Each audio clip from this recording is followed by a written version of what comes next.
Boa tarde, meus amigos, tudo bem com vocês? Paulo Antônio Papini, tá? E eu estou aqui na presença ilustre do meu amigo Wendel Lopes Barbosa, magistrado, professor, mestre, doutor. Tem o canal Responsabilidade Civil na Veia, que eu recomendo que vocês conheçam o canal, conteúdo bastante interessante. Para quem vai ver esse vídeo agora, boa noite. Para quem vai ver esse vídeo depois de manhã, gravado, bom dia, boa noite, boa tarde, o horário que for, tá? Então, a gente vai conversar um pouquinho. Doutor Wendel, por favor, apresente-se. Deixa eu falar uma coisinha só, tá? Como o doutor Wendel é juiz, tá? Como ele é juiz de direito, então, assim, eu já estou falando assim, não é... Se alguém tiver alguma dúvida, ele não vai responder sobre... Doutor Wendel, o que o senhor acha do inquérito do STF? Tá? Ele não pode falar sobre isso. Doutor Wendel, o que você acha sobre o processo do Banco Itaú que meu primo moveu para... Não, ele também não pode falar sobre isso, tá? Então a gente vai discutir dano moral, no aspecto teórico, a gente pode até falar de casos práticos, sem citar nome das partes, ou eventualmente algum caso clássico, algum caso famoso do direito nacional, tipo escola base, alguma coisa assim, mas sempre de forma não diretamente ligada a um caso presente, porque como magistrado ele não pode fazer isso, tá legal? E também dúvida política não é da alçada dele, tá? Ele tem uma visão política de mundo que nem me interessa saber, eu nem falei sobre isso com ele nem antes de começar a live, tá? Porque não é o nosso foco aqui. O nosso foco aqui é discutir os danos morais. E para discutir dano moral, sendo ele magistrado, sendo eu advogado, eu já tenho umas perguntas cabeludas para ele. Tá legal? Doutor Wendel, por favor, apresente-se para o público aqui do canal. Doutor Paulo, tudo bem com o senhor? Como vão as coisas? Ao nosso caro público, um abraço, sintam-se todos abraçados por mim aí. É uma satisfação, uma honra realmente estar aqui com todos vocês. Muito obrigado pela presença, para quem vai assistir depois. Então, assim, eu estou extremamente feliz em estar aqui nessa noite com vocês. Olha, sabe que essa abertura da live, com esse pressuposto seu sobre alguns pontos em que a gente não pode tocar, é muito interessante. Eu já fico bem à vontade. Olha que coisa legal que é. Você me colocou numa situação aqui... Paulo, eu vou te chamar de Paulo, tá bom? Pode chamar de Paulo, vou te chamar de Wendel. Wendel, Paulo, pronto, tá bom. Você me colocou numa situação... Porque nós somos professores aqui, né? Aqui nós somos professores e no âmbito da docência, realmente, a gente tem essa informalidade que ela é nada mais do que quem angaria os benefícios dessa informalidade entre os professores são os alunos, né? Então, esse ambiente acadêmico, essa certa informalidade que nos rodeia aqui no ambiente acadêmico gera, na verdade, um conteúdo mais pragmático, um conteúdo mais, vamos dizer assim, coisa mais acessível aos nossos alunos, e é para isso que nós estamos aqui. Então, senhor, você, Paulo, já me deixou à vontade aqui, eu agradeço, porque realmente esse pressuposto aí de eu não poder tocar nesses assuntos, aliás, é isso aí mesmo, tá até no meu canal lá, aliás, o canal, ele mudou de nome, ele mudou o nome sexta-feira do canal, era Responsabilidade Civil na Veia, mudou para Responsabilidade Médica, porque eu me formei numa especialidade sobre direito médico na quinta-feira passada, na sexta-feira eu já derivei os meus estudos, então a gente pode falar também sobre dano moral aqui na Responsabilidade Civil Médica, mas hoje o canal se denomina Responsabilidade Médica, eu, professor Wendel, sou o titular do canal. Pois bem, dito isso, eu queria apresentar um agradecimento aqui, Paulo, a você. Pode falar. Um agradecimento a você, e esse agradecimento, ele tem, vamos dizer assim, ele tem história, Eu, como estava te dizendo agora há pouco, na troca de ideias, sempre fui um professor de sala de aula, um professor de palestra, de estar tete a tete com os alunos ali. Bom, veio a pandemia e a gente teve que se virar. Os professores tiveram que encontrar uma maneira de lecionar.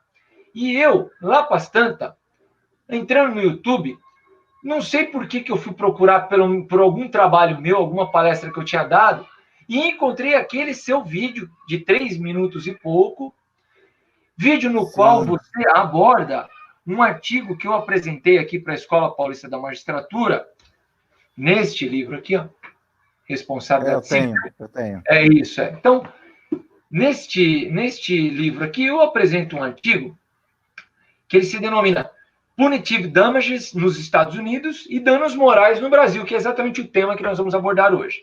Então, é a indenização punitiva nos Estados Unidos, né? Punitive Damages nos Estados Unidos e danos morais no Brasil. E lá, o professor Paulo, o professor Papini, ele tece lá um elogio, eu me senti muito agraciado, honrado com o elogio. Só da referência ter sido feita, eu já estava muito feliz. E eu, então, pensei comigo aqui, Paulo, ora, o professor Paulo está abordando um artigo que eu escrevi e está num livro que não está tão acessível assim às pessoas. E ele teve a coragem de pegar a revista, ler o artigo, que tem umas 20 folhas, umas 20 páginas, ler o artigo, extrair o conteúdo daquilo e passar para o público em 3 minutos. Eu falei, olha que trabalho maravilhoso. Por quê? Porque deixa acessível o conteúdo. Torna absolutamente acessível um conteúdo que, no mais das vezes, as pessoas não conseguem ter tempo para ler, as pessoas têm os seus afazeres, é extenso, é técnico, é complexo, e foi transmitido de uma forma muito palatável. Essa, aliás, é uma característica do senhor, sua, Paulo, como professor, eu já percebi pelos seus trabalhos. É didático, é objetivo, é prático. Então, eu registro aqui de saída o meu agradecimento dizendo que você foi um incentivador para que eu iniciasse os meus trabalhos nas redes sociais. Muito obrigado, Paulo. Tá, só queria falar uma coisa, assim, primeiro uma coisa que eu procuro incentivar todo mundo, e assim, eu falo, eu sou muito fã de livros, eu adoro ler, adoro literatura, tá? Eu me obrigo a ler pelo menos 50 páginas por dia, tá? De qualquer coisa. Eu tenho que ler 50 páginas por dia. Pode acontecer o que for, sabe? Parente no hospital, enterro, velório, 50 páginas por dia. E assim, aconteceu uma coisa, eu lembro que foi nos anos de 95 ou 94, eu tinha 2 empregos, uma situação muito difícil na minha família, meu pai tinha quebrado na época, tal. E eu lembro que eu ia trabalhar de ônibus. Eu tinha 2 empregos, um em Santo Amaro e um em Interlagos, e eu estudava no Mackenzie, e eu ficava todo dia, 3 horas por dia no ônibus, indo para os empregos, para depois voltar para a faculdade, para depois da faculdade para casa. E nesse período, eu ia lendo. Até hoje, foi a fase que eu mais li na minha vida. Eu devo ter lido alguma coisa como 160 livros em um ano. Que legal. Eu quero contar um fatozinho também. A linha que eu pegava... E sem querer, eu descobri que eu tinha adquirido uma bagagem cultural, jurídica, tão grande, que eu peguei e falei, não dá para parar. Eu pegava o ônibus no terminal rodoviário de Osasco, na Vila Iara, né, que eu trabalhava numa história de advocacia ali perto. Eu morava ali e trabalhava numa história de advocacia ali perto. Eu pegava o Anhangabaú ali, o Vale do Anhangabaú ali, descia toda a Corifeu, descia a Vital Brasil, subia a Rebouças, descia a Consolação, ia para lá no Vale do Anhangabaú. Esse trajeto demorava 1 hora, 1 hora e meia. Eu ia lendo e voltava lendo também. Tá. Então, assim, E outro dia eu falei aqui com, não sei se você conhece, mas é um grande amigo, Antônio Minhoto, grande amigo no duplo sentido da palavra grande, porque ele tem 2,5 metros de altura, então é um grande jurista, e é um jurista grande. Eu até falo brincando com ele, falo, Minhoto, se tudo mais der errado, você já tem um emprego de boneco de Olinda. Se o país quebrar, você vai para Recife, que lá você não fica sem trabalho. E outro dia a gente falou sobre isso numa live, a gente pegou e falou, olha, gente, vocês têm que ler, entendeu? Principalmente agora que o país está em crise, vocês têm que ler. Então, deixa eu explicar uma coisa para vocês, antes da gente entrar no tema da live. Olha, eu acabei de finalizar um mestrado, tá? Eu deixei para fazer mestrado um pouco mais tarde, acabei de finalizar mestrado, tenho 3 pós-graduações concluídas, estou no meio de um doutorado, e me inscrevi agora no mestrado, numa pós-lato sensu em imobiliário. Por quê? Acontece muito no Brasil, isso é engraçado, acontece muito no Brasil que o professor, ele acha que porque ele tem o grau de mestre ou doutor, ele não tem mais que sentar o bumbum num banco universitário. E eu costumo falar brincando, principalmente quem está na área privada, que somos nós advogados, que sou eu advogado, que o cara que pensa assim é o profissional de Uber dos próximos 5 anos. É o cara que daqui a 5, 6 anos vai estar dirigindo o carro de Uber. Tá? Sem demérito algum, é um emprego digno, lícito, sabe? Não estou desmerecendo quem dirige para aplicativo. Mas então pense nisso. E uma coisa bacana que eu vi do meu mestrado em Portugal, e também do doutorado que fiz lá, né? Que assim, é muito comum. O professor X, ele é aluno do professor Y num curso de pós-graduação específico, e no outro curso ele é professor. Eles invertem os papéis. Né? Então, assim, eu já tive também o prazer de ter professor meu de pós-graduação, Fabrício Vicente, tendo aula comigo nesse tema aqui, né? Que virou até um livro meu, Medidas Atípicas para Cumprimento de Ordem Judicial. Deixa eu ver.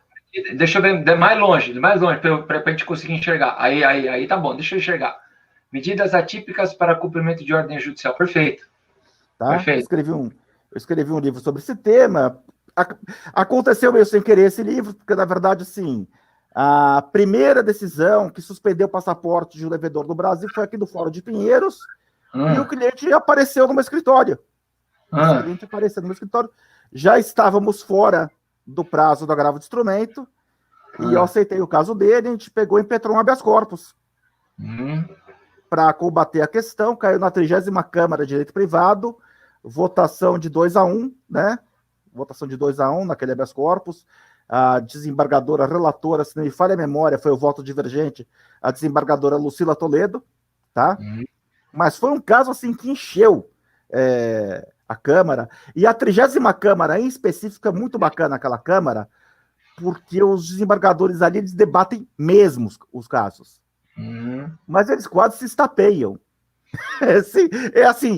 Você vê o direito vibrando ali, entendeu? Entendi. Você vê o direito vibrando, é uma coisa muito bacana mesmo. Eu já vi isso em outras câmaras também, mas aquela câmara específica me chama muito a atenção, tá? Então, assim, é isso. Então, assim, sempre falo para vocês, leiam bastante, estudem bastante, façam cursos, atualizem-se, tá?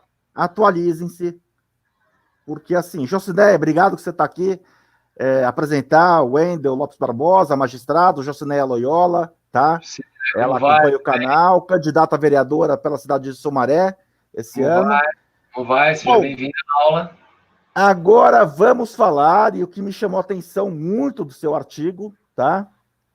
É a questão do punitive damage. Antes da gente fazer falar sobre algumas questões delicadas sobre esse tema, por favor, Dr. Wendel, dá uma explicada para o público aqui do canal o que é o punitive damage. Tá, vamos tentar. Mas antes eu quero dar ainda uma palhinha sobre essa parte anterior. Eu fui aluno de um desembargador, Dr. Franco Cocuza. Conheci. E ele quem pegar o meu livro sobre responsabilidade civil vai ver que lá vai ter o agradecimento a ele. Eu agradeço todos os professores da universidade, da Fiel, do Centro Universitário Unifiel, na Universidade Centro Universitário Unifiel, eu agradeço na pessoa dele. E aí um dia, então, passei no concurso, um dia eu fui ser professor da Escola Paulista da Magistratura, num curso de pós em métodos alternativos de solução de litígios. Então, arbitragem, mediação e conciliação. Quando eu adentro a sala, quem estava sentado? Professor Franco. Então, essas idas e vindas que o senhor comentou aí agora, que você comentou aí agora, Paulo, realmente elas acontecem na nossa vida, desde que nós estejamos preparados, desde que nós não fiquemos estacionados. E isso Exato. Eu gostaria que todo mundo, né? Eu falo isso tanto. E aí, a gente, às vezes, eu acho que de tanto a gente falar, Paulo, a gente vai plantando as sementinhas, né? E aí, um dia ela vira uma árvore. Enfim, estamos aqui plantando. Deixa eu só abrir um parênteses, só. agora do que você falou, de plantar sementinha, porque às vezes o advogado ele vira para mim e fala: ai, doutor, você escreve artigo, você escreve livro tal. Eu não tenho essa capacidade. Ou então, você faz vídeo tal. Não é para mim. Eu viro para esse advogado e falo: amigo, eu estava falando ontem com um amigo meu, que foi um criminalista, o Fernando, um cara que se formou comigo, ele trabalhou comigo, trabalhou para mim no meu escritório, né? E ele aprendeu a advogar comigo, sem falsa modéstia. Aprender a advogar, eu quero falar no sentido de lidar com o cliente, sabe? É assim, a advocacia, né? Ele virou para mim e falou: puxa, Papini, mas eu não tenho jeito para fazer vídeo. Eu peguei e falei: man, puta, falei o nome do cara já, mas virei para ele e falei: Fernando, deixa eu fazer uma pergunta. Você faz sustentação oral, não faz? Ele pegou e falou: faço. Então, Fernando, você consegue convencer 5 desembargadores de uma tese específica? Você acha que é mais difícil convencer 5 leigos? Né? E daí eu falo assim, eu falo para os advogados: olha, todo advogado é um escritor e não sabe. Quantas petições os advogados não fazem? Né? Todo advogado é um escritor e um orador e não sabe. Então, assim, só que o escritor, sei lá, o Paulo Coelho, Stephen King, Saramago, escolha o que você quiser, ele tem que convencer um leigo das coisas que ele escreve. O advogado é o escritor, eu tenho que escrever para convencer o Wendel. É ele que eu tenho que convencer. Um cara formado em direito, com mestrado, doutorado, o desembargador, né? E é mais ou menos como... Tem um caso famoso de um pai de uma atriz, né?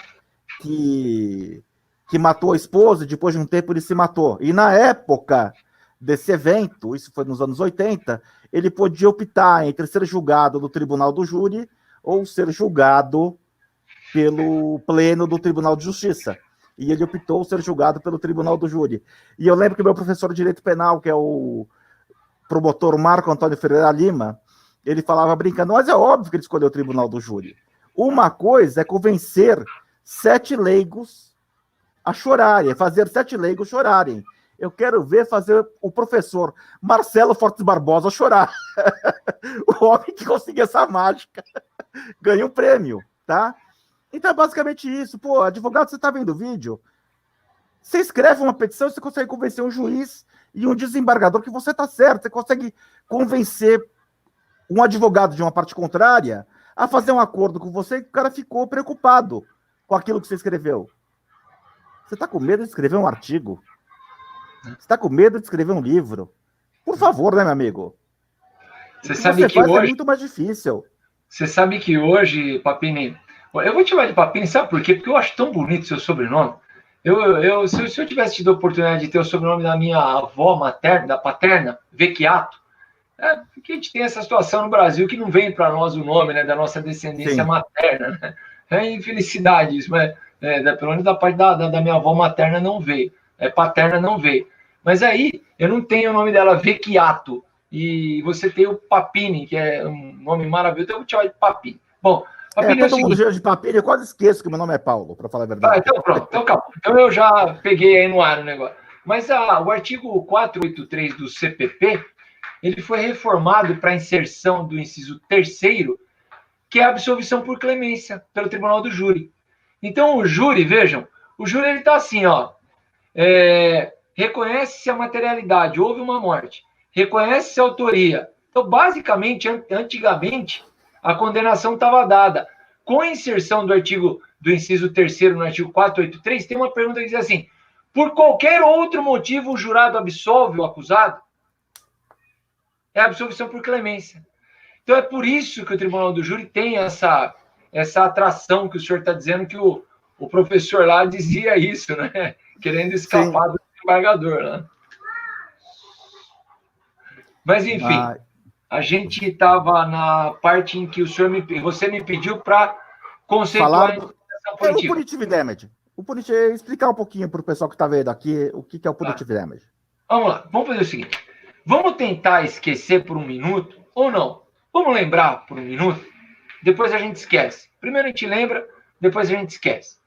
Vamos lembrar por um minuto que nós temos, vamos dizer assim, 3 espécies de indenizações no nosso sistema brasileiro. 3 espécies. Vamos ter por hipótese sem a gente ficar aqui aventando questão de dano espiritual, outras espécies de danos que estão surgindo em virtude de teses que estão sendo elaboradas, tá?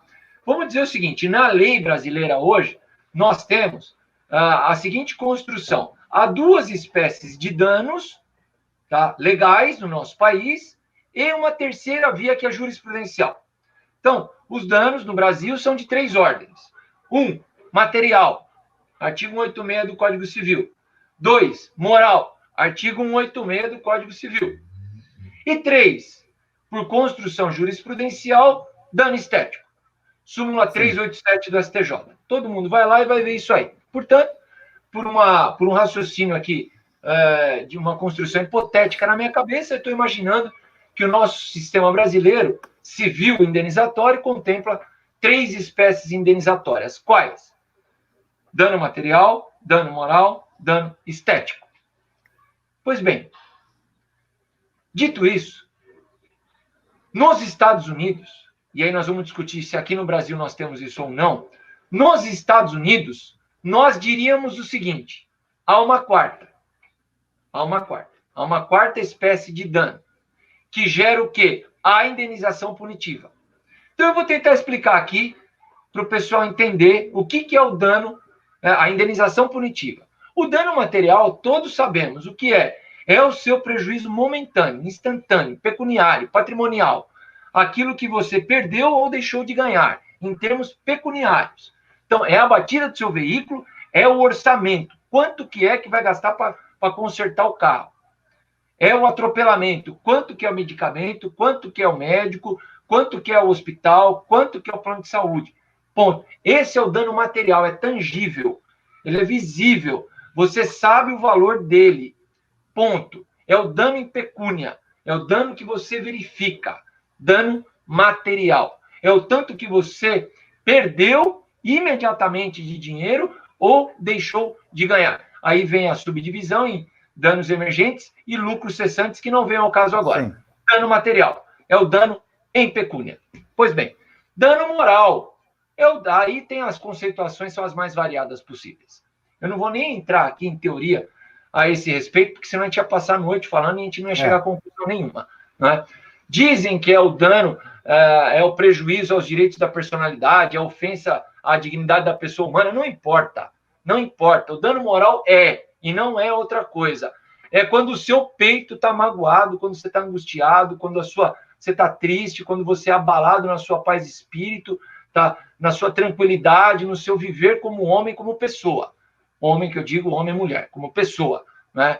Então, é aquilo que te deixa abalado. Tá? É aquilo que, por exemplo, um exemplo simples aqui, é o envio do seu nome, você que paga suas contas em dia, é o envio do seu nome para o Serasa ou para o SPC. Mesmo você pagando as suas contas em dia, o seu nome está manchado pelo envio do seu nome aos cadastros de proteção ao crédito. Por quê? Indevidamente. Pronto, você teve um dano moral. Ponto. Esse é o dano moral. Dano estético. Tá? Então, os dois primeiros são previsões legais, artigo 186 do Código Civil, também previsto na Constituição Federal, artigo 5º. Sim. Terceira via, dano estético, súmula 387. O dano estético, para ser bem... Eu vou ser meio coloquial, meio rápido aqui, tá bom, Papini? O dano estético é aquilo que causa torna o seu corpo mais... Desculpe tratar dessa palavra, mas é disso que se trata. É aquilo que torna o seu corpo menos harmonioso. Acho que todo mundo está me entendendo. Estou gerando um eufemismo aqui para dizer de uma cicatriz, por exemplo, que lhe é causada no meio do seu rosto ou em outra parte do seu corpo que lhe seja importante e lhe traga algo que você não gosta em termos de imagem do seu corpo. Uma amputação. Uma cliente minha, faz muito tempo, que teve o couro cabeludo queimado por soda cáustica e por aí vai. Então, temos aí na construção do direito indenizatório brasileiro as 3 hipóteses, né, de danos que alguém pode vir a ser obrigado a pagar. Né? Dano material, dano moral e dano estético. Vamos sair daqui e vamos lá para os Estados Unidos, depois a gente volta para cá. Por quê? Porque lá, não tem nenhuma dúvida, tem uma quarta categoria. Tem uma quarta categoria. E qual é a quarta categoria? A quarta categoria vai servir o seguinte: não é para pagar o prejuízo pecuniário, não é para compensar a tristeza do dano moral e não é para compensar a desarmonização do corpo por uma cicatriz, que é o dano estético. Não é. Esta quarta categoria, ela tem uma finalidade só. Qual?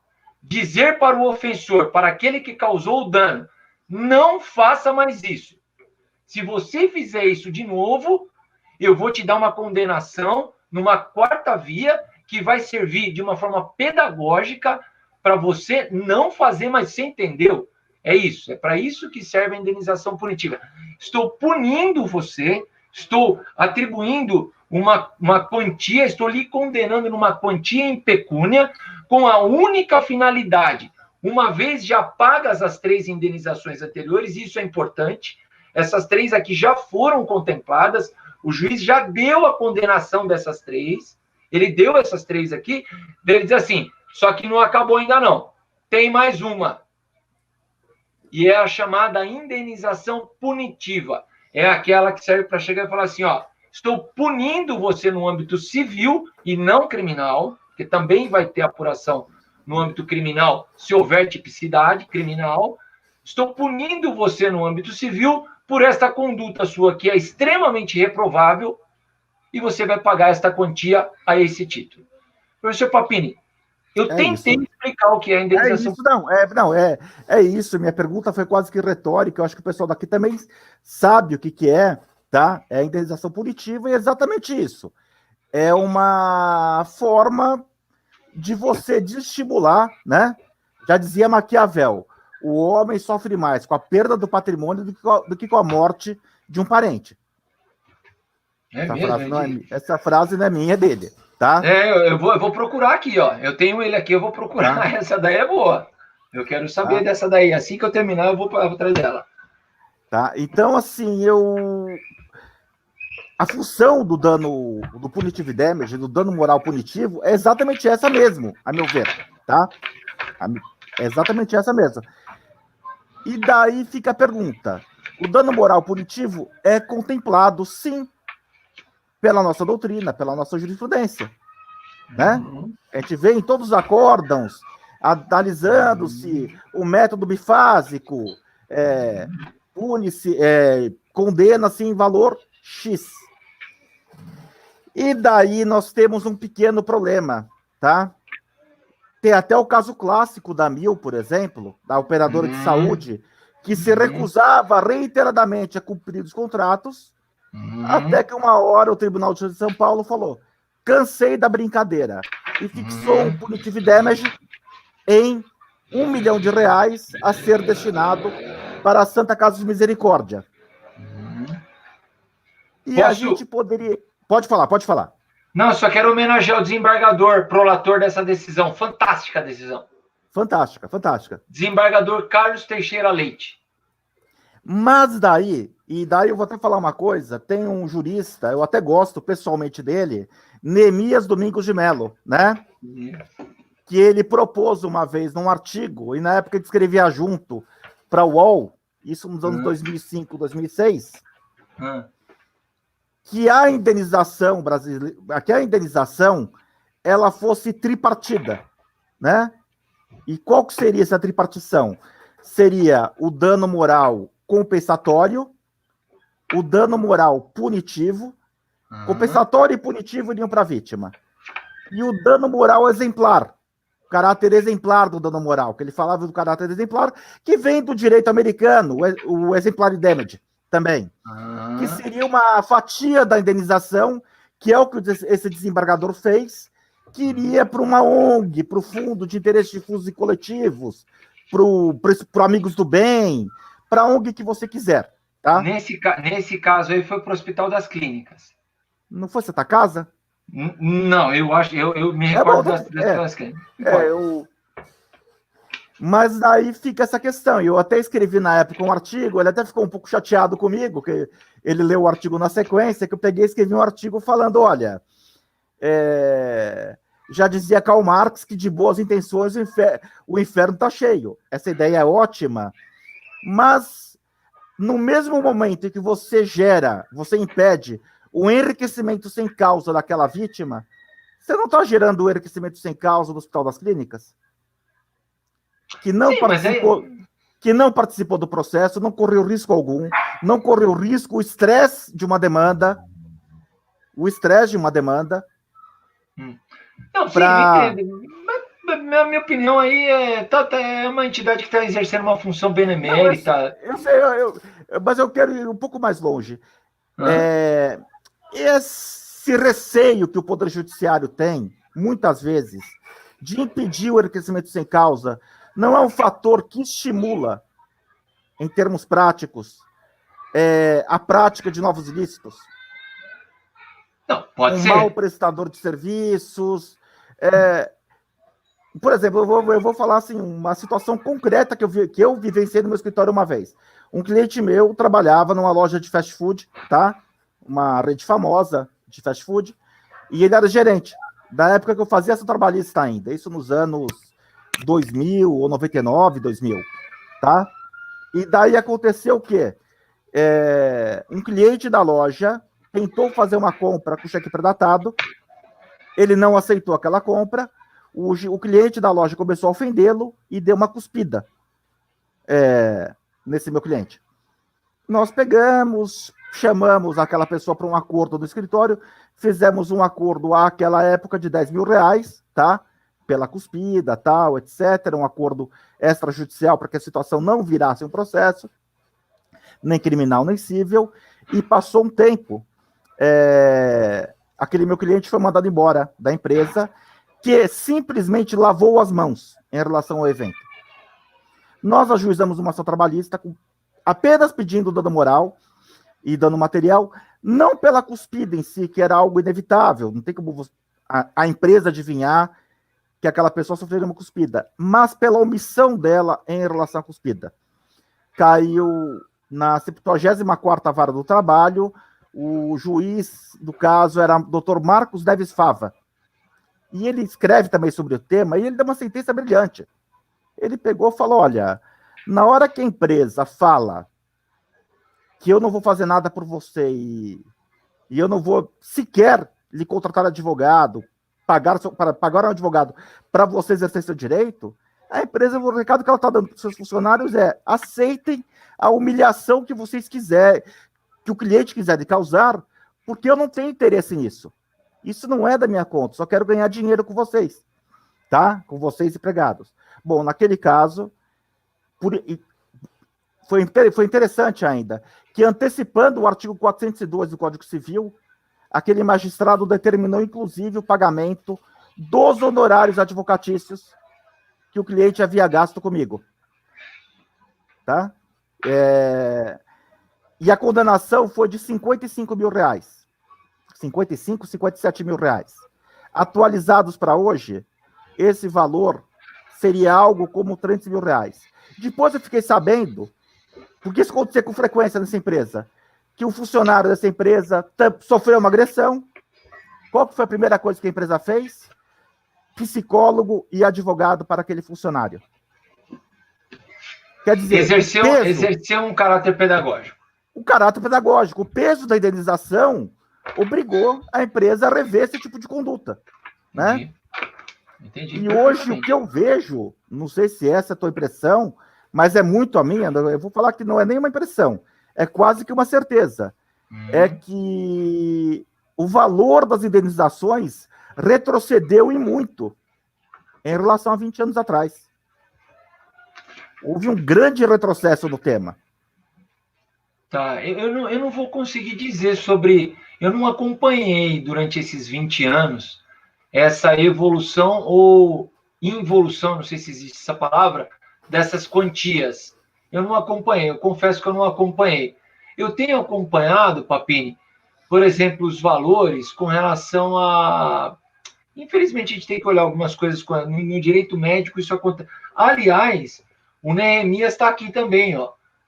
Você citou o Neemias, ele está aqui, ó. Neemias aqui, ele me acompanha também aqui.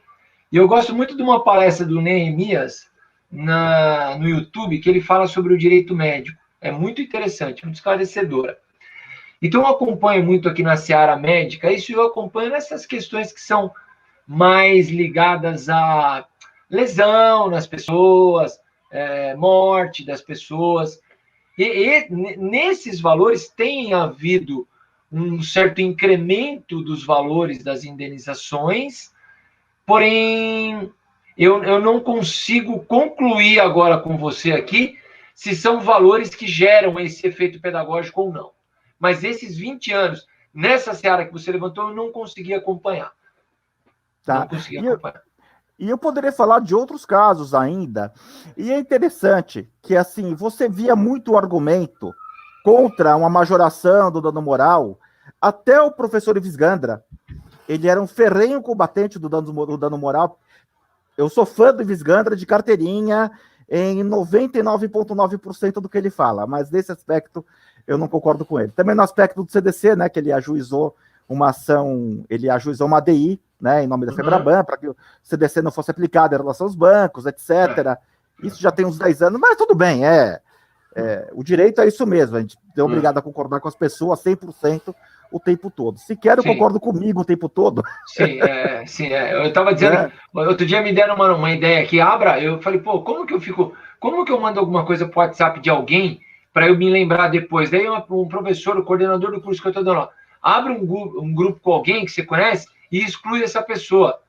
Daí eu abri o grupo, excluí com a minha esposa, excluí ela e fiquei... Daí outro dia a minha filha perguntou, ei pai, como é que tá o grupo? Eu falei, outro dia eu briguei comigo mesmo.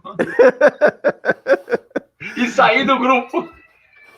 Mas, assim, um grande argumento contra a elevação do dano moral é assim, não, mas por que vai gerar um enriquecimento sem causa? Ou não existe previsão legal? Eu falo, mas peraí, vai gerar um enriquecimento sem causa? Porque, vamos lá, o artigo 42 do CDC fala que alguém cobrado em quantia indevida tem direito à devolução em dobro. Não.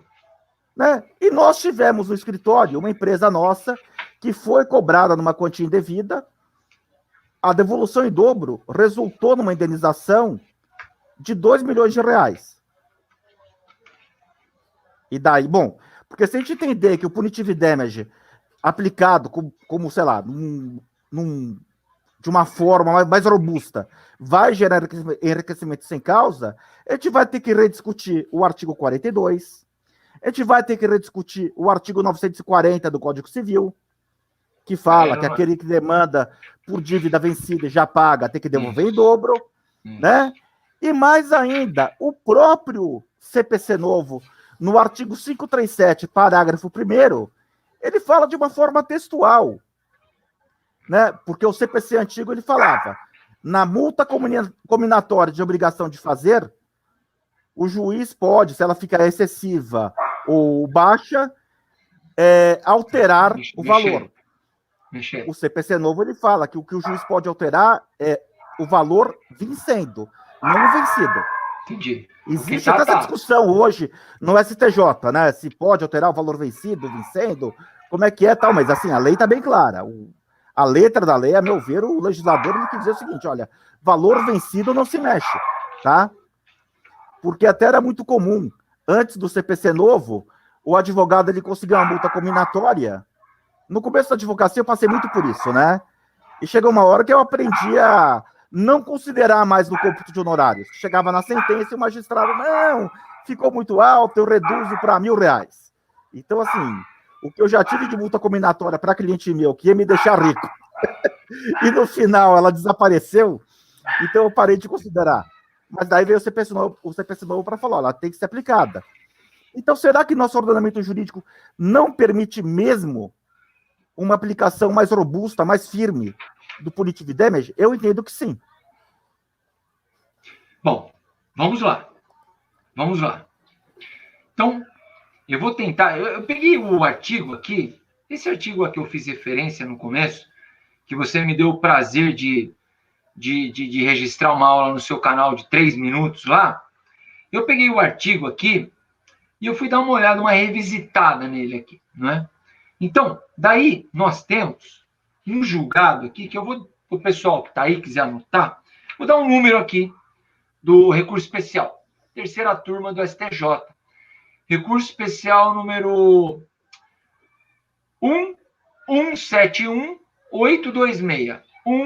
1171826, relatoria, digníssima ministra Nancy Andrighi. E ela diz lá, quando a função punitiva dos danos morais não é respeitada e o valor arbitrado está em desproporcionalidade com o sofrimento experimentado, mostra-se necessário majorar o quantum da compensação. Veja, quando a função punitiva dos danos morais não é respeitada, e aí ela vem e diz, tem que majorar a indenização. STJ. E Supremo. E Supremo. Tá aqui, tem um número também. É um agravo de instrumento, lá, o 455846. Então, repito, para quem quiser anotar, aí, 455846 do Rio de Janeiro, o decano, ministro Celso de Mello, diz, tá textual, ipsis, vou dizer o que está escrito, entre aspas, está aqui, não vou colocar nenhuma palavra.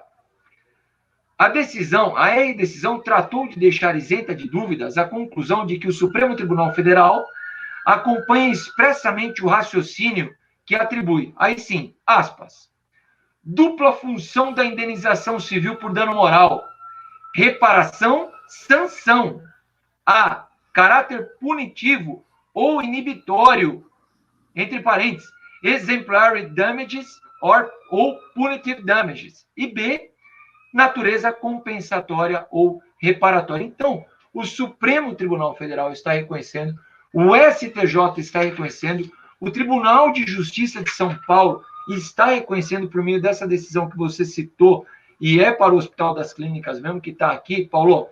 Então, assim, eu penso o seguinte, eu disse isso numa aula, na Escola Paulista da Magistratura eu disse isso, está no ano de 2013, eu dei essa aula lá pelo Instituto de Direito Privado, do qual eu sou associado, Instituto de Direito Privado, dei essa aula na sala da Escola Paulista da Magistratura. Havia N desembargadores, N juízes, N advogados, um público que estava realmente... a situação era... Eu estava meio emparedado ali, e eu disse isso lá naquela ocasião, e me lembro, e repito aqui. Se nós negarmos o que está escrito nas nossas próprias decisões de primeiro grau são as mais variadas possíveis nessa área. Sim. São reiteradas.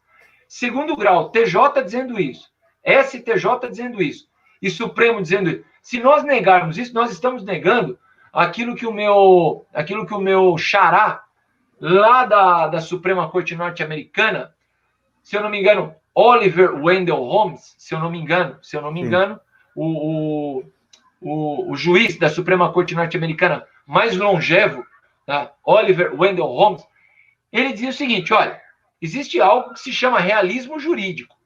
Realismo jurídico. E do que se trata? O realismo jurídico se trata da construção do direito a partir daquilo que os tribunais do país estão decidindo. Que é uma realidade que, se você desconsiderar, você está dando murro em ponta de faca. Essa é a verdade. Né?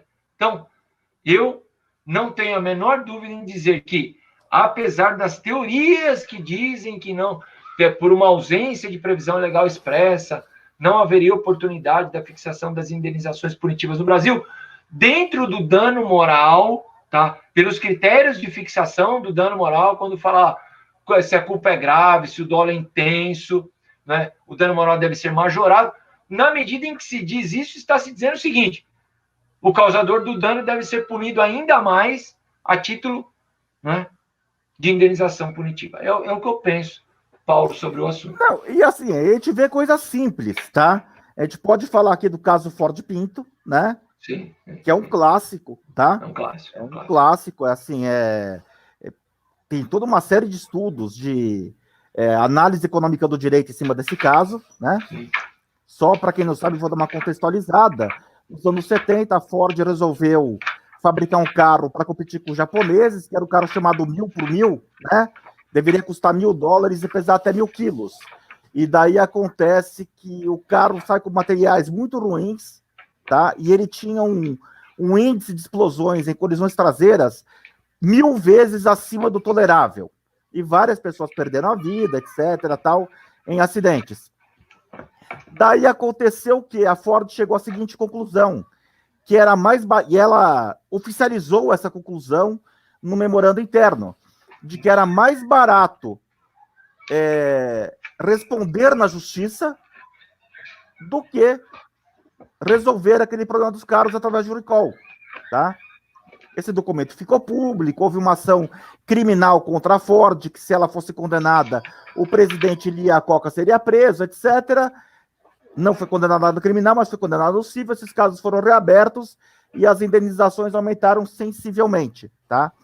E daí conta uma historinha rápida que aconteceu comigo isso. Isso foi em 2017 ou 2018. Eu estava indo para os meus créditos em Portugal, do doutorado, e perderam a minha mala na American Airlines, perdeu minha mala no aeroporto de Nova York. Eu cheguei em Portugal, havia um monte de trabalho meu naquela mala que eu não havia feito backup, eu esqueci de fazer backup, e eu virei do aeroporto de Lisboa e falei, olha, meus amigos, eu não posso ficar sem minha mala. Converso com o aeroporto de Lisboa, tal, daí eu peço para falar com alguém do aeroporto de Nova York, e uma hora eu virei para o funcionário do aeroporto de Nova York, da American Airlines, que me atendeu, eu falei, olha, eu terei que processar vocês. Quando eu falei, terei que processar vocês, ele fez, eu senti um tom de desdém na voz dele. Daí eu peguei e falei, meu caro, deixa eu explicar uma coisa. Eu não vou entrar com ação nem em Portugal, nem no Brasil. Eu já contatei pelo Google um advogado de punitive damage em Nova Jersey, especializado em ações de reparação de danos morais por extravio de bagagem. Chegou a esse grau de especialização, direito americano. Tem advogado especializado, por exemplo, em Lemon Car, naqueles carros podres que desmancham e tal. Quando eu falei que processaria a American Airlines em Nova York, mudou o tom da conversa. No dia seguinte apareceu minha mala, me mandaram a mala para o meu hotel, e no voo de volta, me deram um upgrade para a primeira classe. Será que foi pelos meus belos olhos? Será que foi por um carinho especial a minha pessoa? Claro que não. O custo da ação esse é alto. Mas quando você pega aqui, indenizações da ordem de 2, 3, 4 mil reais, né? E eu só queria, antes de abrir a palavra para o Wendel, não, imagina, fica à vontade, estou aqui, gostoso de te ouvir, seus casos. Só fazer essa abordagem, né? Porque, assim, o sistema ideal, tá? O sistema ideal seria o sistema no qual os profissionais são os mais especializados possível. Por exemplo, o judiciário hoje tende a ter vara de direito empresarial, vara de direito alimentar, vara de direito de família, criminal, falências, etc. Tá? E é ideal que isso aconteça com a advocacia também. Daí eu pego uma coleção que eu tenho, da RT, Doutrinas Essenciais de Danos Morais, custou 4 mil reais aquela coleção. Por exemplo, não tem como o advogado hoje sustentar um escritório se ele falar, vou me especializar em danos morais. Não tem. Não tem. É uma conta que simplesmente não fecha. Ivan Kleber, boa tarde, meu amigo, tudo bem? Boa tarde, Ivan Kleber. Boa noite, Ivan, tá bem? Boa noite, boa tarde. Tô tão fechado em casa que eu já perdi a noção de horário. Então, assim, acaba sendo uma conta que não fecha. Por isso que eu falo, assim, da necessidade de uma elevação de indenização. E eu vou sugerir um artigo, não sei se você conhece, Wendel, do magistrado carioca, chama-se Marco Antônio Ibrahim. É um artigo brilhante. Não. Um artigo tão brilhante que em 4 páginas que ele mal cita a lei. Um artigo jurídico que ele cita só princípios jurídicos, de 4 páginas, chamado Direito ao Respeito. Indenização ínfima estimula o ilícito. Um artigo brilhante, que ele aborda exatamente tudo que a gente está conversando aqui. Mas vamos lá, com a palavra. Não, eu não me importo em ficar com a palavra, não. Ouvir você é muito bom. Mas pode falar.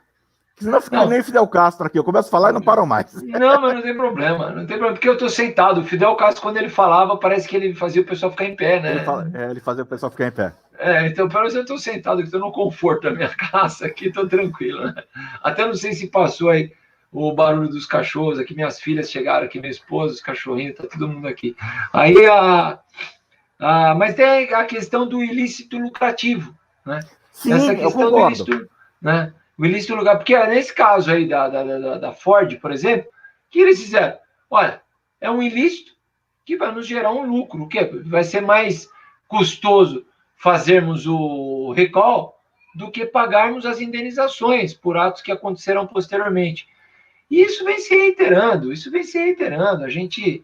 gente acorda hoje, na verdade é o seguinte, você acorda hoje, durante a sua manhã, você tem o seu telefone, se você tem a sua família, todo mundo tem a sua família, você está preocupado no telefone, tocou o telefone, você vai atender. Eu atendo. Tem vezes que você tem que atender 10 telefonemas de manhã, e os 10 telefonemas é para nada, é só para saber onde é que você está, para depois mandar uma propaganda para você por meio das redes sociais, para saber qual é a sua localização, para saber se você está online ou se você não está, para saber se seu telefone está ativo ou se não está. Na verdade, as ligações são para isso mesmo. Quando não, colocam um robô para atender com você, para falar com você.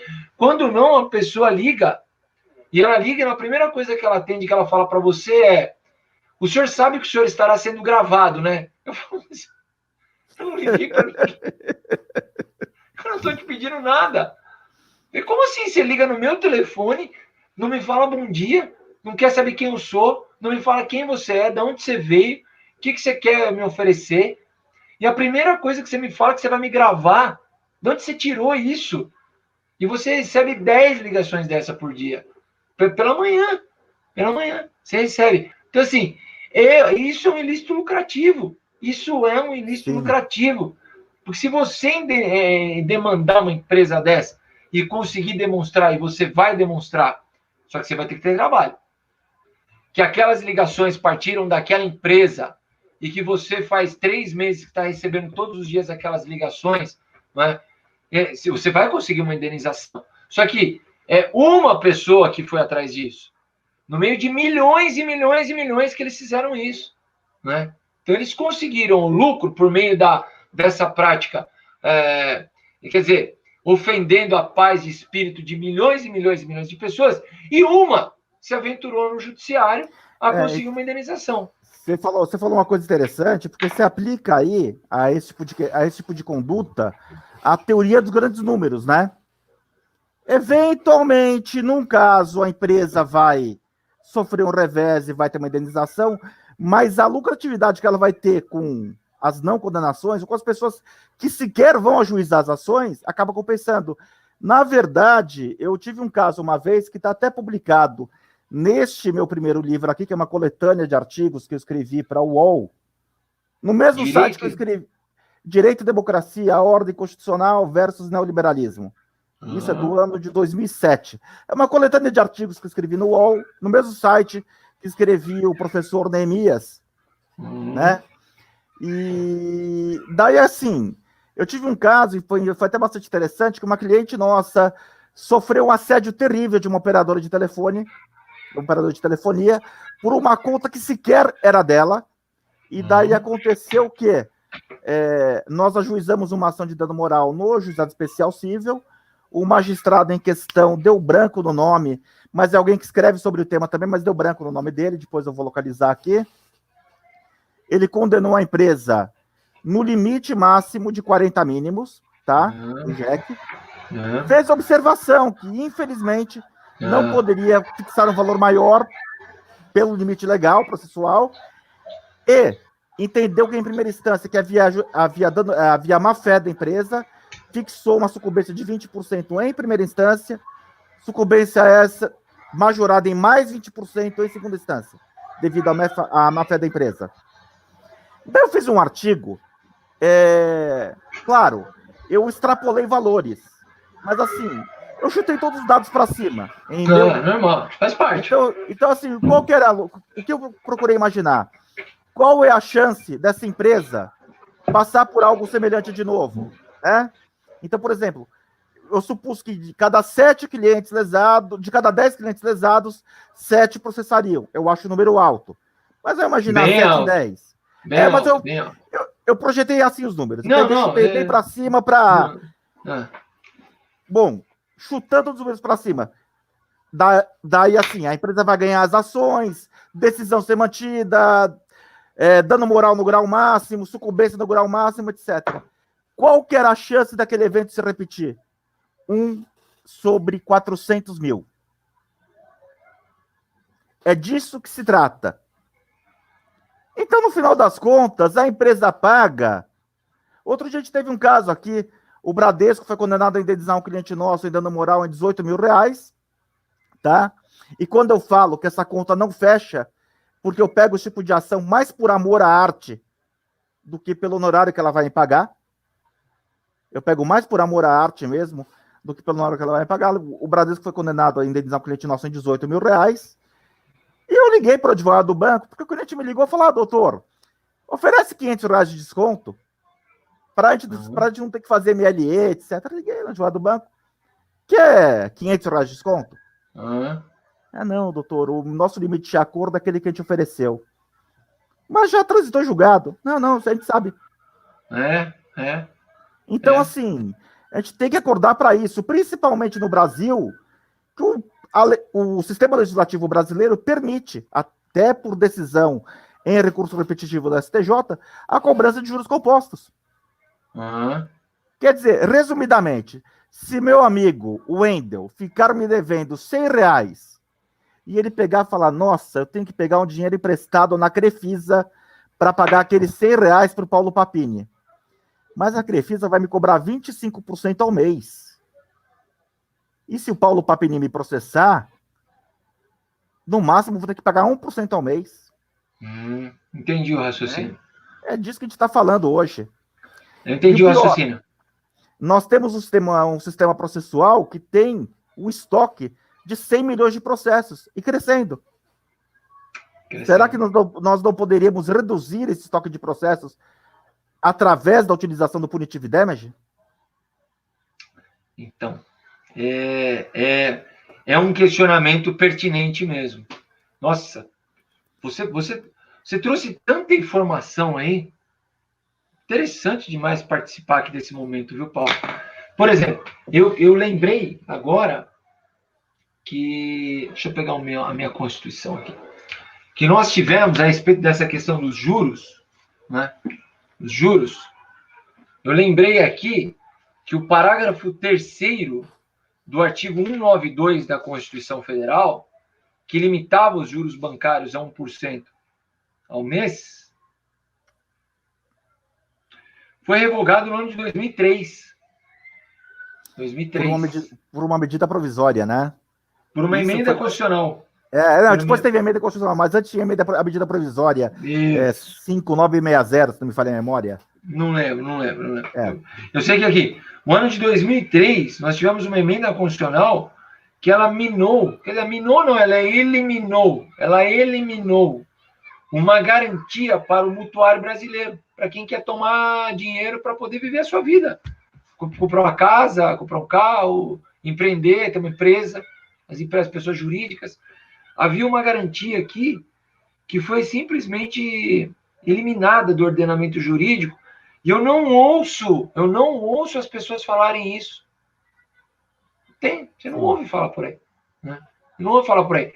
É raríssima a pessoa que você vê levantando, olha, tinha lá uma emenda, tinha um parágrafo 3º no artigo 192, que dizia, ó, juros pelo sistema financeiro brasileiro é apenas de 1% aumento. Estava aqui. Era material oriundo da Constituição, né? Da Constituição de 1988, né? Constituinte originário. Estava aqui, ó. E foi extirpado. E ninguém falou nada disso aqui. Então, e ficamos nessa situação hoje. Os juros de cartão de crédito há um ano, meio ano, estavam na ordem de 450% ao ano. Exato. Assim, só para falar o que chama da teoria do dano eficiente, né? Na verdade, o dano lucrativo, o dano eficiente, é assim, o juro bancário brasileiro depois a gente pode fazer até uma live para falar de juro bancário, mas o juro bancário brasileiro é tão absurdamente alto, mas tão absurdamente alto, que eu já passei 2 vezes pela situação, mais de 2 vezes. de estar fazendo, por exemplo, uma palestra, uma aula fora do país sobre direito bancário, e quando eu falo de do volume do juro bancário brasileiro, alguém me interrompe, o doutor está mentindo. Não é verdade, né? Eu tenho que, porque a pessoa não acredita, a pessoa não acredita. A pessoa não acredita. Eu pego e falo juro bancário, não pode ser, peraí. Para que não pode ser. Para que não pode ser. E assim, e o mais grave disso, por exemplo, o Brasil hoje é o país que mais cobra juros no mundo. Cobra mais que Angola. Cobra mais que Moçambique. Cobra mais que Angola, cobra mais que Moçambique. Porque assim, juro basicamente o que é o risco país, né? Eu acho que o Brasil não é um país mais arriscado para investidor do que Angola, Moçambique, Argentina, Peru, Paraguai, Bolívia. Todos esses países têm taxas de juros menores que as nossas. E tem um detalhe aí, eu não sei se você certamente percebeu, porque você é observador, você é um homem do dia a dia da sociedade. Na medida em que a taxa Selic foi reduzida dos 14,5% lá para o patamar de perto de 2% que nós estamos agora, não sei quanto que está exatamente agora. 2,25, se não me engano. Não houve nada. Sequer perto, não estou dizendo proporcional, porque isso eu não esperava. Não houve nada, porque zero queda. Sequer perto houve influência nas contratações ordinárias da população. Zero queda. Então, assim... Vou até consultar aqui a taxa, quanto que está hoje. Diga, pode falar, manda ver. Então, a gente acaba tendo esse problema, na verdade, assim... Ou por uma fé para gerar lucro mesmo, ou por uma extrema necessidade, tá? A empresa acaba se vendo forçada a judicializar seus créditos para obter ganho financeiro com os processos. E o que é pior ainda, porque várias vezes, né, eu nunca escondi aqui meu lado conservador, liberal, tá? E várias vezes eu já vi alguém falar para mim, mas o que você está falando de dano moral é papo de comunista. Bom, tudo hoje é papo ou de comunista ou de nazista, né? Hoje a polarização é essa, ou você é comunista ou você é nazista, né? Não pode existir mais no meio do caminho. Mas eu peguei e falei, não, liberalismo pressupõe cumprimento à lei. Conservadorismo pressupõe cumprimento à lei. Na hora que uma empresa ela comete um dano de uma forma reiterada e o judiciário eventualmente não pune da forma adequada, quem está sendo punido é o empresário concorrente que procura trabalhar da forma correta, ou seja, tem mais despesa, né? Se eu vou contratar um advogado que perde prazo, ele vai custar mais, em tese, ele vai custar mais barato do que o advogado que não perde prazo. E se, eventualmente, uma indenização que eu sofrer não for alto bastante para em razão do meu lucro, acaba sendo vantajoso. Eu optar pelo advogado ruim ao invés do advogado bom. Acaba sendo vantajoso para um banco optar por um funcionário pouco qualificado do que um funcionário mais qualificado. E isso vai valer para todas as áreas econômicas. Isso vai valer para todas as atividades econômicas. Então, no final das contas, é aquela ideia de quem protege o lobo sacrifica a ovelha. Quando não se pune exemplarmente uma empresa que comete um erro, o judiciário, o Estado, a sociedade, ele está punindo a empresa que age de forma correta, tá? Eu posso, para finalizar a nossa live de hoje, mas antes das considerações finais, citar um filósofo italiano dos anos 1600 alguma coisa, Baldassare Castiglione, que ele falava o seguinte, qual que era a frase dele agora? Agora deu branco. Se você não tiver uma frase aí, eu tô com a minha engatilhada aqui para encerrar minha participação. Pode falar. Eu vou puxar lá do começo. Puxar lá do começo e eu vou puxar de um filósofo que ele é dos nossos tempos. Para mim, ele é um filósofo, tá, Papini? Você me desculpa.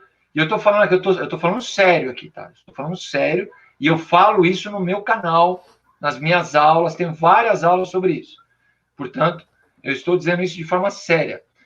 Para mim, esse sujeito era um pensador, era um visionário, era um homem à frente de seu tempo, que é o Raul Seixas, né? Sim. E ele dizia, quando a gente dizia aqui a respeito dos nossos alunos, né? E eu dizia aqui, então vamos plantar hoje. E nós plantamos hoje aqui.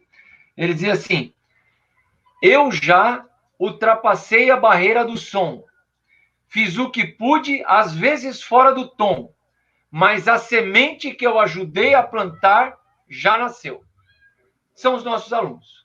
São os nossos alunos Sim. que estudaram conosco, já estão aí no mercado de trabalho e hoje nos deram a imensa honra e satisfação de estar aqui conosco. Paulo, eu vou fechar a minha participação. Não, é exatamente isso. Dizendo para você que eu estou extremamente honrado de conhecê-lo agora num bate-papo ao vivo. Foi uma troca de ideia franca, gostei muito. Agradeço todo mundo que esteve aqui conosco. Muito obrigado, estou sempre à disposição. E vamos repetir essa conversa mais vezes para aprofundar no tema dano moral, o direito bancário, o direito brasileiro, na verdade. E só para finalizar, já que eu esqueci a frase do Baldassare Castiglione, depois eu vou lembrar. A essência do direito é punição, né? Hans Kelsen já falava isso. A essência do direito é punição. Direito sem punição é sociologia jurídica, filosofia moral, deontologia, qualquer outra coisa. Coerção, né? Coerção. É coerção. Coerção. É a punição, é a punição coerção, né? Não, sim, sem dúvida. Eu me ponho completamente de acordo com você. Sem a coerção. Pela boa vontade, o ser humano não vai agir de forma correta. Ou age quando uma sociedade evolui ao ponto da sociedade japonesa, que os advogados do Japão estão passando fome, você sabe disso, né? Não. Há um tempo atrás, só para finalizar essa live, há um tempo atrás houve uma campanha que, assim, no Japão ninguém processa ninguém. As pessoas se resolvem num aperto de mão. E daí houve uma campanha da Ordem dos Advogados. Você tem certeza que o seu patrão não está te lesando? Você tem certeza que o seu dividendo está sendo pago da forma correta? Procure um advogado, que o mundo não é justo. E assim, houve uma campanha, mas a população ficou indignada com os advogados do Japão. Mas por quê? Porque tem advogado do Japão se obrigando, mas assim, a gente está falando de um país rico, do Japão, antes da crise da pandemia, da Covid-19, isso é dos anos 2016 ou 2017. Vivendo de Uber, virando corretor de imóvel, fazendo outra coisa da vida. Eu não sabia disso. Porque a sociedade chegou num grau de evolução que, assim, sabe, tipo, a gente não vai se processar, a gente vai resolver com um aperto de mão, né? Tá? A gente vai voltar com essa conversa para falar de punitive damage. Eu acompanhei alguns casos como consultor, inclusive, de direito brasileiro nos Estados Unidos. Então, assim, eu tive uma experiência de ver como isso funciona, sabe, de uma forma rica mesmo, no direito. Eu também fui aos Estados Unidos fazer esse estudo também, realmente é interessantíssimo. Eu quero voltar assim ao assunto com você. Deixa eu te pedir uma gentileza. Claro. Manda um abraço no Dr. Nehemias. Diz que eu sou um leitor dele. Faz tempo que eu não falo com ele, mas ele é amigo do Dr. Cláudio Destein, que é especializado em direito marítimo, que tem história do meu prédio, inclusive, tá? Na verdade, assim, eu aluguei um imóvel nesse prédio aqui em Pinheiros, porque eu tinha um negócio imobiliário com o Dr. Cláudio Destein, que é amigo do Nehemias. E um dia eu peguei e falei, pô, Cláudio, eu quero mudar de meu escritório e tal. Tem alguma coisa? Não, pra você, me arrumou um imóvel montado já, sabe? Tipo... Mas ele tá sempre aqui na OAB de Pinheiros, inclusive, o doutor Nehemias. Ótimo. Manda um abraço forte para ele. E um abraço para todo mundo que esteve aqui com a gente, viu, Paulo? Obrigado. Realmente eu agradeço demais as pessoas que nos ouviram, viu? Saber que pessoas estão nos ouvindo, para mim, é fantástico. Eu sou um... Legal. É muito legal. E, meus caros, aproveitem isso e estudem, tá? Aproveitem esse momento e estudem, tá? Tem gente que paga para me ouvir falar e para ouvir o Dr. Wendel falar nos cursos de pós-graduação. O que a gente está falando aqui, eu estou falando de graça para vocês, uma aula que a mensalidade da pós-graduação da SD está R$800. E aqui tá de graça para vocês. Tá legal? Então, deixa eu fazer uma propaganda do meu canal, Responsabilidade Médica. Putz, desculpa, responsabilidade médica. Responsabilidade médica. Quem me der a honra de ir lá, ou procurar o meu site, www.profwendel.com.br. profwendel.com.br. Então, por favor, inscrevam-se no canal do professor Wendel, tá? Muito bom, conteúdo muito bom. Eu te falei que você colocou que o teu canal é para criança, o conteúdo do teu canal é para criança. Ah, você me falou. Tem alguma funcionalidade que você não consegue fazer no teu canal. Eu não sei nada, né? Eu não sei nada. Agora tem um profissional que está me ajudando. Se eu sei mexer nesse tipo de coisa, qualquer um sabe. Mais tapado que eu com o negócio de internet não existe. Tá legal? Falou. Wendel, meu querido. Um abraço. Vamos falar mais sobre esse tema, tá legal? Muito obrigado por você ter me convidado. Você me deu uma grande oportunidade. Que é isso. Grande abraço para você. Beijo para todo mundo. Beijo, Fique com Deus. Beijo. Tchau. Amém. Fiquem todo mundo com Deus. Tchau.